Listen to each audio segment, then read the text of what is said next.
विरोधकांच्या मत चोरीच्या आंदोलनाला भाजप सुद्धा प्रत्युत्तर देणार आहे। विरोधकांना प्रत्युत्तर देण्यासाठी भाजप दुपारी मूक आंदोलन करणार आहे।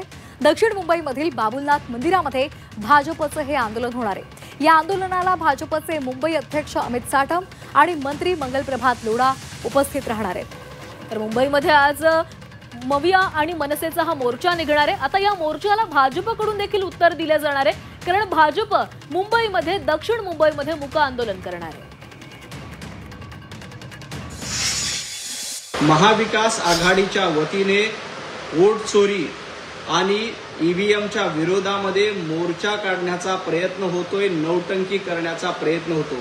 खरं तर महाविकास आघाडीचा हा दुटप्पीपणा आहे। लोकसभेला महाविकास आघाडीला 48 पैकी 30 जागा मिळाल्या, त्यावेळेला यांना कुठेही मतचोरी वाटली नाही, ईव्हीएम बद्दल शंका वाटली नाही।